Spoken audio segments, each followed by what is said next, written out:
आज की क्लास में हम बात करने वाले हैं दर्शन कोण और सरल सूक्ष्मदर्शी के बारे में।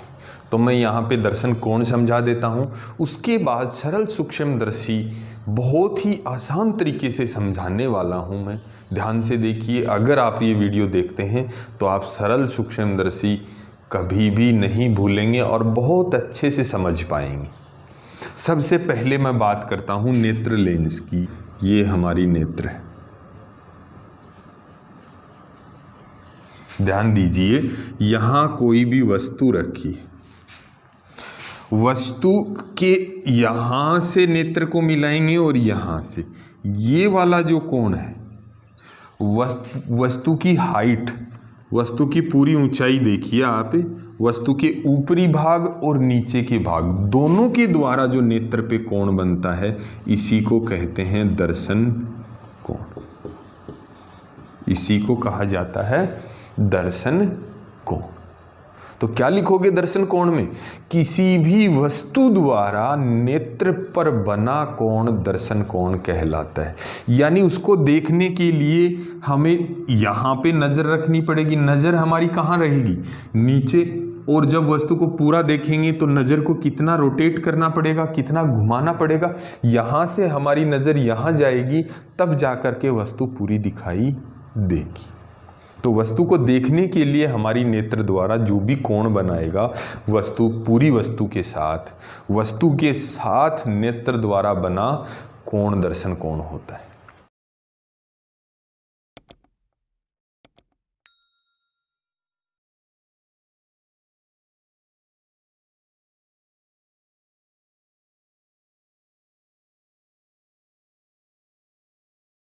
तो ये एक सिंपल सी बात थी दर्शन कोण के बारे में कि कोई भी वस्तु हो, वस्तु के द्वारा हमारी नेत्र पर जो भी कोण आपतित किया जाता है, बनाया जाता है, उसी को हम दर्शन कोण कहते हैं। अब अपन आगे बात करने वाले हैं दर्शन कोण की। हमने आवर्धन क्षमता पढ़ी थी, लेंस की आवर्धन क्षमता का सूत्र पीछे पढ़ चुके हैं। H'/H प्रतिबिंब दूरी अपॉन बिंब दूरी, या फिर V/U भी उसको बोल सकते हैं। और भी बहुत सारे आवर्धन क्षमता के सूत्र पढ़े थे, लेकिन हम यहाँ एक अलग आवर्धन क्षमता का सूत्र पढ़ने वाले हैं।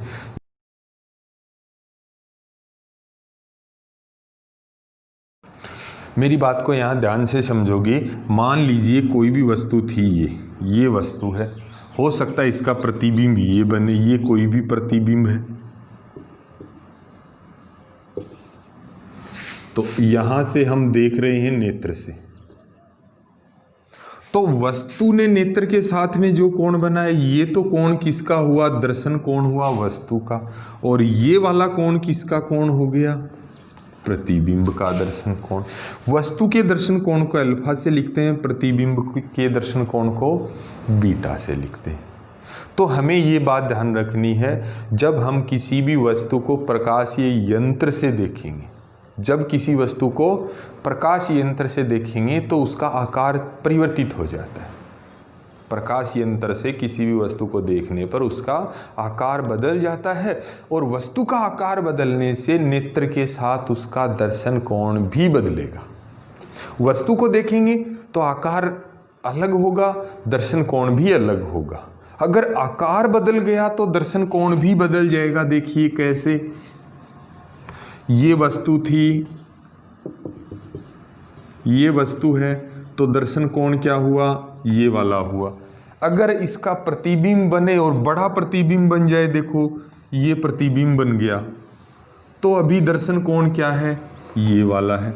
तो ये तो वस्तु का दर्शन कोण था, इसलिए इसको अल्फा से लिखेंगे, प्रतिबिंब के दर्शन कोण को बीटा से लिख सकते हैं। वस्तु द्वारा नेत्र के साथ बना कोण वस्तु का दर्शन कोण होता है। प्रतिबिंब द्वारा नेत्र के साथ बना कोण प्रतिबिंब का दर्शन कोण होता है। तो ये बात थी यहाँ दर्शन कोण की। और अब आवर्धन क्षमता का आपको एक सूत्र याद रख लेना है।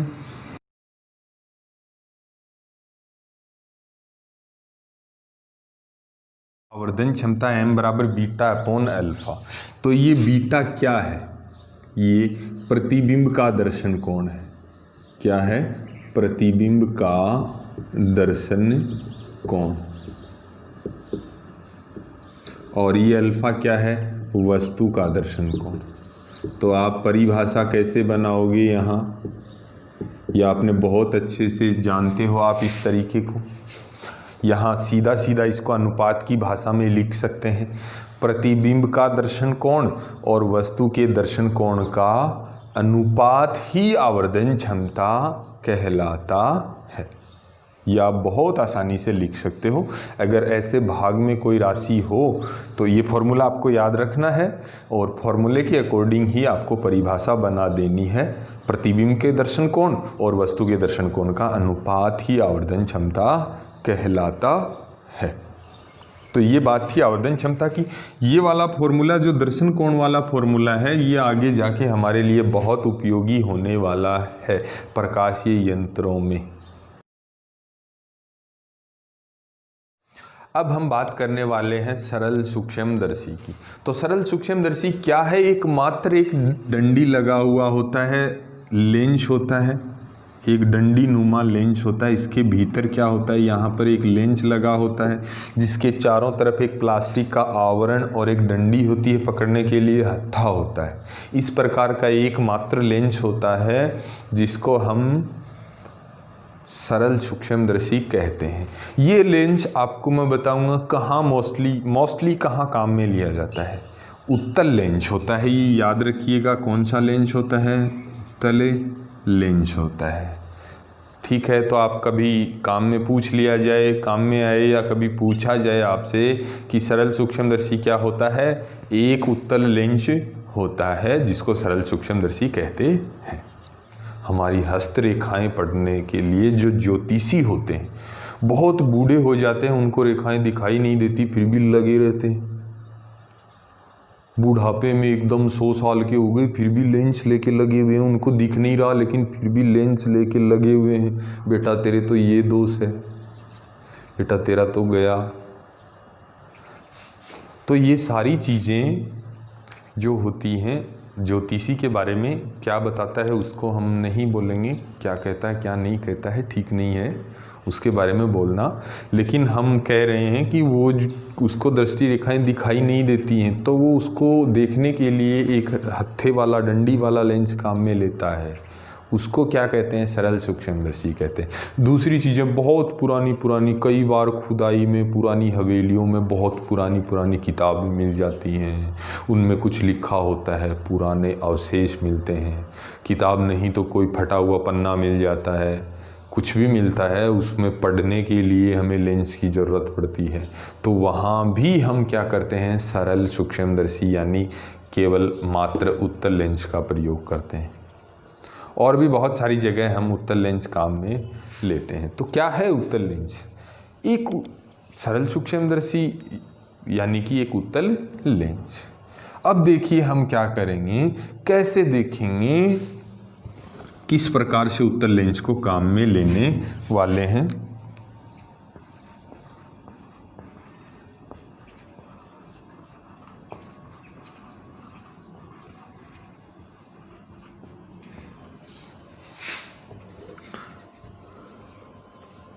ये मैंने बना दिया उत्तल लेंस यानी सरल सूक्ष्मदर्शी मैंने बना दिया यहाँ पे बोर्ड पे, बिना किसी खर्चे के, बिना किसी बात की, 1 रुपया भी नहीं लगा, ये आ गया हमारा सरल सूक्ष्मदर्शी। अब एक बात बताओ, जब किसी भी वस्तु को हमें लेंस से देखना हो तो क्या होता है, लेंस के एक तरफ वस्तु होती है, दूसरी तरफ हमारी नेत्र। लेंस को, इसको डंडी वाले लेंस को कहाँ लगाएंगे हम, वस्तु के नीचे रखेंगे या आँख के पीछे रखेंगे, कहाँ रखेंगे। नेत्र और वस्तु के बीच में क्या लगता है, लेंस लगाया जाता है, तभी वस्तु दिखाई देती है। मध्य में लगता है लेंस, यानी लेंस के एक तरफ वस्तु होगी, दूसरी तरफ नेत्र होगी। तो मैं यहाँ मुख्य अक्ष बना लेता हूँ, देखो ये मैंने बना ली, मुख्य अक्ष बना ली। अब ध्यान से देखिएगा, यहाँ मैं नेत्र बना देता हूँ, ये मैंने नेत्र बना दी। बोलो, वस्तु की एक तरफ क्या है, नेत्र है, लेंस के एक तरफ क्या है, नेत्र, दूसरी तरफ वस्तु होती है। अब वस्तु को ध्यान से देखिएगा, ये क्या हुआ, प्रकाश केंद्र हुआ, ये क्या हुई, फोकस दूरी हुई, उससे दुगुना दूरी पर 2f हुआ। अब हमने अलग अलग जगह प्रतिबिंब लगा के देखे थे। अगर हम यहाँ वस्तु रखेंगे तो प्रतिबिंब कहाँ बनेगा, उधर जाके बनेगा।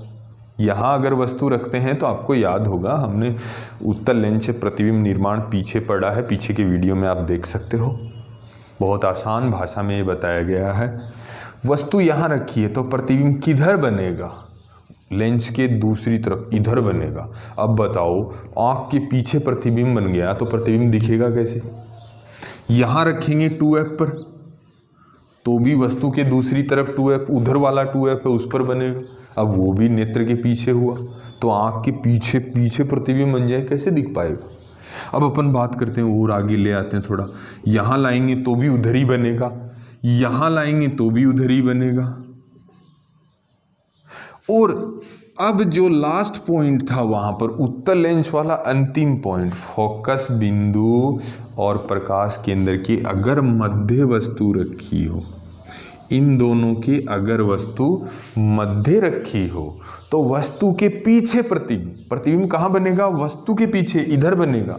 और अगर इधर बना तो नेत्र के सामने हुआ कि नहीं हुआ, और नेत्र के सामने हुआ तो नेत्र उसको देख सकेगा, प्रतिबिंब को देख सकेगा, क्योंकि हमें वस्तु तो दिखाई नहीं देती, इसीलिए तो ये सूक्ष्मदर्शी लिए हमने, वस्तु नहीं दिख रही, छोटी है, या हमारी आंखें कमज़ोर हैं, कुछ भी कारण हो सकता है, वस्तु दिख नहीं रही है, हम देखना चाहते हैं तो हमने क्या लिया, सरल सूक्ष्मदर्शी लिया।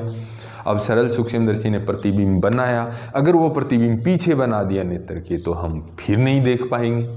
तो वस्तु को कहाँ रखें, वस्तु को फोकस बिंदु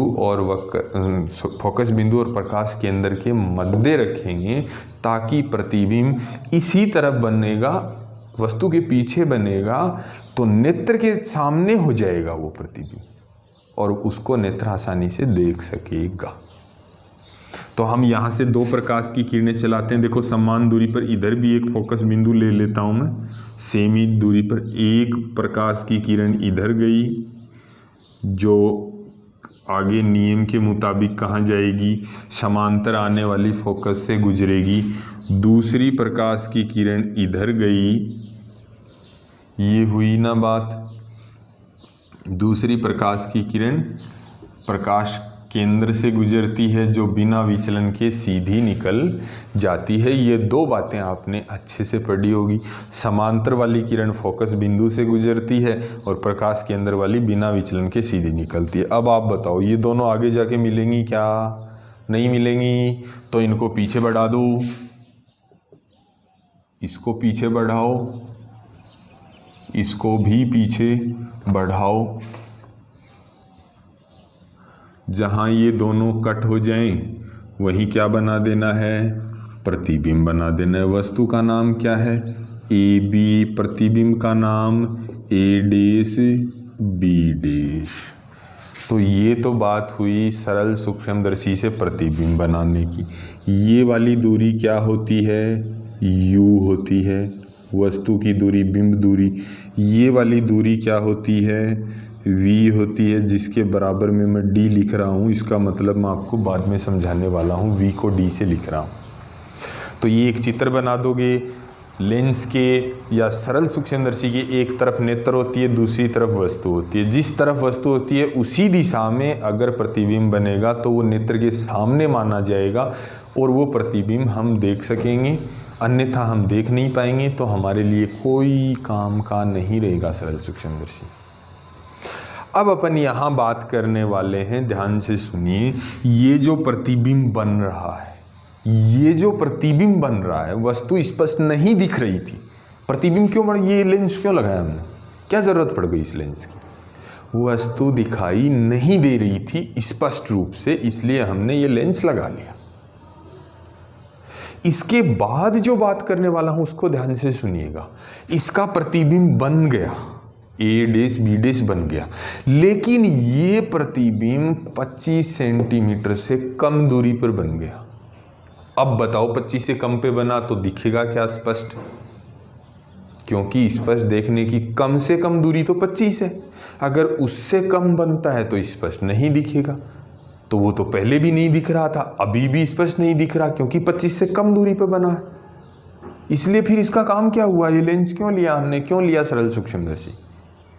तो हम ये चाहते हैं कि जो प्रतिबिंब बने वो 25 से अनंत के मध्य बने। कहाँ बने? 25 से अनंत के मध्य बने, ताकि हमें अच्छे से दिखाई दे सके। इसलिए ये वाली जो प्रतिबिंब दूरी है, ये जो प्रतिबिंब दूरी है, ये कितनी होनी चाहिए? प्रतिबिंब दूरी होनी चाहिए 25 से अनंत के मध्य। मैं ये नहीं कहता 25 होनी चाहिए, 26 होनी चाहिए, लेकिन 25 से अनंत के मध्य कोई भी हुई तो ये स्पष्ट दिखाई दे जाएगा, अन्यथा स्पष्ट नहीं दिखेगा। 25 से अनंत के मध्य कुछ भी हो, प्रतिबिंब दूरी चलेगा। तो 25 से अनंत, इसको क्या कहते हैं? स्पष्ट दृष्टि दूरी बोलते हैं। स्पष्ट दृष्टि दूरी बोला जाता है। और स्पष्ट दृष्टि दूरी को किससे लिखते हैं? डी से। इसलिए प्रतिबिंब दूरी जो भी है, प्रतिबिंब जहाँ भी बने वो स्पष्ट दृष्टि के अंदर ही बनना जरूरी होता है, ताकि वो स्पष्ट दिखाई दे सके। इसलिए हम प्रतिबिंब दूरी को डी से लिख देते हैं। अब अपन बात करने वाले हैं यहाँ आवर्धन क्षमता की। ये किरण चित्र हो गया सरल सूक्ष्मदर्शी का। बना दोगे वस्तु को एफ और प्रकाश केंद्र के मध्य रख देना, पीछे प्रतिबिंब बनेगा, वो हो गया सरल सूक्ष्मदर्शी नेत्र हो गया। अब ध्यान से देखना है, आवर्धन क्षमता निकालनी है। यहाँ पर किसकी आवर्धन? सरल सूक्ष्मदर्शी की। यहाँ दो तरीके हैं आवर्धन क्षमता निकालने की। एक तो दर्शन कोण वाली विधि है और एक दूसरी सामान्य विधि है। तो मैं आपको बता दूं, यहाँ सामान्य विधि से मैं बताने वाला हूँ, बहुत ही आसान है। वो सामान्य विधि क्या है? देखिए, हम जानते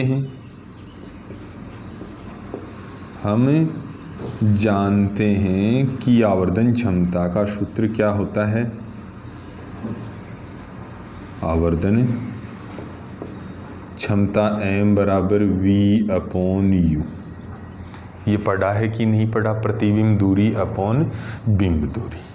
अब यहाँ अपन बात करने वाले हैं, यहाँ पर चिन्ह परिपाटी लगाएंगे। यहाँ पर क्या लगाएंगे? चिन्ह परिपाटी से। ध्यान दीजिए, चिन्ह परिपाटी। जो यहाँ आपतित प्रकाश है वो की दिशा किधर है? देखो, प्रकाश की दिशा किधर है? आपतित प्रकाश की दिशा। u क्या हुआ? प्रकाश के विपरीत हुआ, u माइनस का होगा। v भी क्या हुआ? प्रकाश के विपरीत हुआ, इसलिए v भी माइनस होगा कि नहीं होगा? तो क्या हो जाएगा? m बराबर माइनस v और माइनस u, दोनों माइनस कट जाएंगे तो v/u ही आएगा वापस से, कोई दिक्कत नहीं। अब अपन बात करने वाले हैं कि v का मान हमेशा स्पष्ट दृष्टि दूरी के बराबर होना चाहिए, वरना स्पष्ट दिखाई नहीं देगा। इसलिए v के स्थान पर हम यहाँ d काम में लेंगे। v नहीं लेके क्या काम में लेंगे? d काम में लेंगे। तो ये बन गया आवर्धन क्षमता का सूत्र। बोलो, बहुत ही आसान था।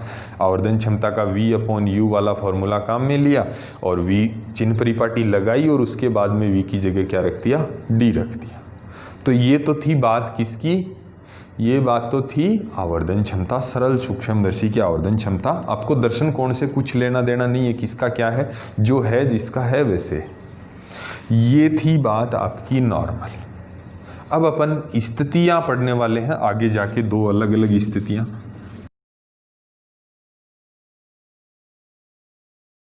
यहां हम दो स्थितियों की बात करेंगे। पहला है कि हो सकता है प्रतिबिंब हमारा 25 पर ही बन जाए, या हो सकता है अनंत पे बने। तो ये ध्यान रखिए, 25 पर बनेगा तो क्या होगा? निकट ही होगा। नेत्र लेंस के यहाँ 25 पर बनेगा, 25 सेंटीमीटर पर बनेगा तो प्रतिबिंब पास होगा, और अनंत पे बनेगा तो बहुत दूर होगा। तो पास होता है वो छोटा होता है और दूर होता है वो बड़ा होता है। तो हम यहाँ कंडीशन नंबर 1 लगाएंगे, प्रतिबिंब स्पष्ट दृष्टि की न्यूनतम दूरी पर बने। प्रतिबिंब न्यूनतम दूरी पर बने। अब ध्यान से सुनिएगा मेरी बात है, जो न्यूनतम दूरी होती है वो 25 सेंटीमीटर होती है। 25 सेंटीमीटर न्यूनतम दूरी है, इसलिए वहाँ बनने वाला प्रतिबिंब बहुत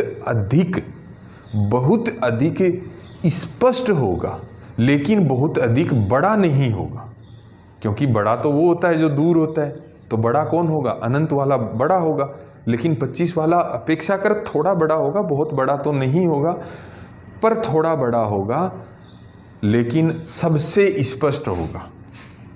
क्या होगा? अत्यंत स्पष्ट। यानी प्रतिबिंब न्यूनतम दूरी पर जब भी बनेगा बहुत ज़्यादा स्पष्ट बनने वाला होगा। और दूसरा जो है वो पॉइंट हमारा क्या है?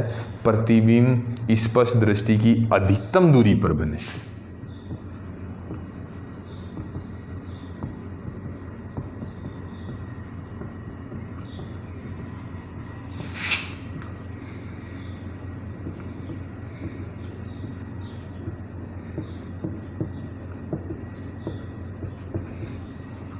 तो आपको पता होगा अधिकतम दूरी क्या होती है?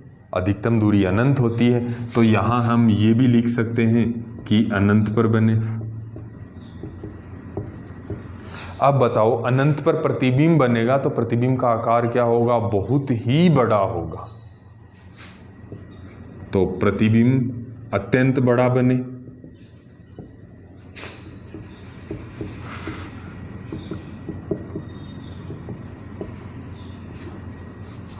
तो ये थी हमारी दो अलग अलग कंडीशन, न्यूनतम दूरी और अधिकतम दूरी। न्यूनतम पर जो बनता है वो सबसे अधिक स्पष्ट होता है। बात मेरी ध्यान से सुन लीजिएगा, न्यूनतम वाला सबसे अधिक स्पष्ट होता है और अधिकतम वाला जो होता है वो सबसे अधिक बड़ा होता है।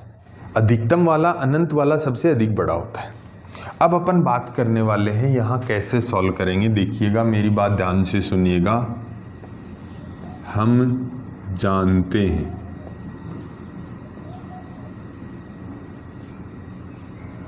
एक बटा ए बराबर 1/v माइनस 1/u।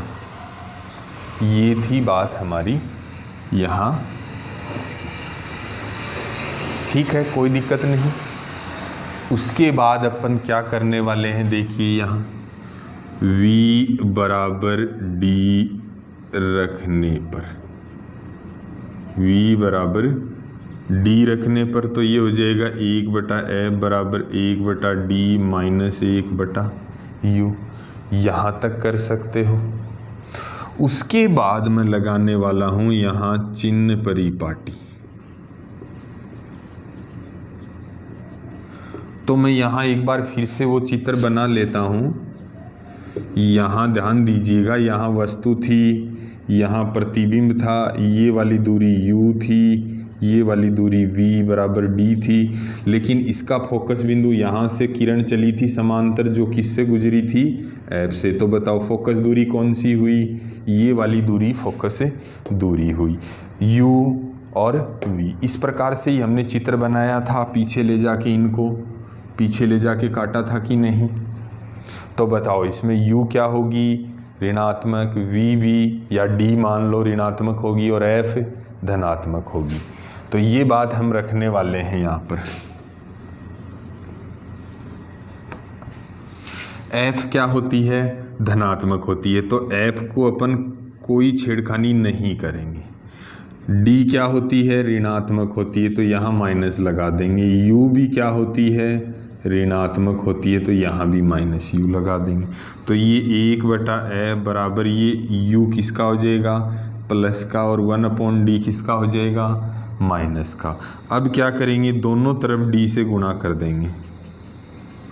दोनों तरफ d से गुणा करने पर तो ये हो जाएगा d/f बराबर d/u, और ये हो जाएगा -1। अब मेरी बात को ध्यान से सुनोगी। अभी अभी जो जस्ट हमने सरल सूक्ष्मदर्शी की आवर्धन क्षमता पढ़ी थी, क्या पढ़ी थी? m बराबर d/u पढ़ी थी। तो यहाँ आपको कहीं पे d/u दिखाई दे रहा है, ये देखो, तो यहाँ पे हम क्या रख देंगे, m रख देंगे। तो क्या हो जाएगा, देखो d/f, d/f बराबर m-1, ये 1 इधर आ जाएगा तो क्या होगा 1 + d/f बराबर m। ये हुआ स्थिति फेस्ट की आवर्धन क्षमता। ये हुई हमारी स्थिति फेस्ट। प्रतिबिंब अत्यंत स्पष्ट बने इस नाम से भी हो सकती है, या प्रतिबिंब स्पष्ट दृष्टि की न्यूनतम दूरी पर बने ये नाम भी हो सकता है। तो आपको क्या करना है, लेंज सूत्र लिखना है। लेंज सूत्र में v की जगह d रख देनी है, फिर चिन्ह परिपाटी लगा देनी है। चिन्ह परिपाटी लगाने के बाद d से क्या कर देना है, गुणा कर देना है। फिर यहाँ देखो d/u दिखाई दे रहा है, इसकी जगह हमने m रख दिया, m एक तरफ बाकी सारे एक तरफ। अब एक दूसरी बात बताओ कि प्रतिबिंब अधिकतम दूरी पर बने, ये नाम दे रखा हो तो भी अनंत होता है अधिकतम दूरी। अगर अनंत सीधा सीधा दे दिया तो भी ठीक है, लेकिन अगर ये नाम दे दिया अत्यंत बड़ा, तो आपको ये याद होना चाहिए प्रतिबिंब सबसे बड़ा कब बनेगा, जब प्रतिबिंब की दूरी अनंत होगी तो बहुत बड़ा बनेगा। ये हमने पीछे पढ़ा था। अब आप ये बताइए कि प्रतिबिंब अनंत पर कब बनता है, प्रतिबिंब अनंत पर कब बनता है, वस्तु कहाँ रखें तब बनता है। वस्तु को जब फोकस दूरी पर रखा जाए, वस्तु को जब फोकस दूरी पर रखा जाए तब प्रतिबिंब अनंत पर बनता है। ये बात आप याद रखोगे, जब प्रतिबिंब अनंत पर बनता है तो वस्तु फोकस बिंदु पर रखी होती है। तो ध्यान से दे हुए, जब वस्तु फोकस पर रखी हो, फोकस पर रखी हो तो प्रतिबिंब अनंत पर बनता है और बहुत बड़ा बनता है।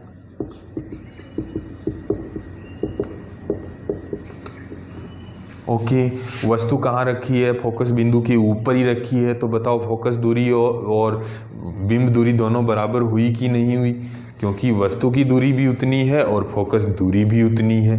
तो यहाँ क्या हो जाएगा, F बराबर U हो जाएगा। ठीक है, अतः आवर्धन क्षमता का सूत्र क्या हो जाएगा,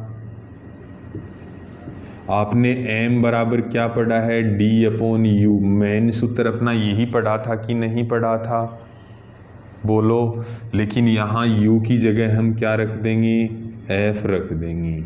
u की जगह क्या रख दिया, f रख दिया। ये वाला सूत्र आपका पढ़ा हुआ था d/u, ये तो एक सूत्र निकाला था। फिर स्थिति फेज सेकंड थी, तो d/u वाले सूत्र में u की जगह f रख दिया जाएगा। क्यों रखा जाएगा, क्योंकि वस्तु की दूरी और फोकस दूरी दोनों समान ही है। जब वस्तु को फोकस बिंदु के ऊपर रखेंगे तभी प्रतिबिंब अनंत पर बनेगा। इसलिए d और f और u बराबर रख दी जाएंगी। तो ये कंडीशन नंबर 1 का, ये कंडीशन नंबर 2 का सूत्र हुआ, और हमारा मेन सूत्र d/u हुआ। ये निकालने के सारे तरीके थे। तो ये हुआ हमारा सरल सूक्ष्म दर्शी।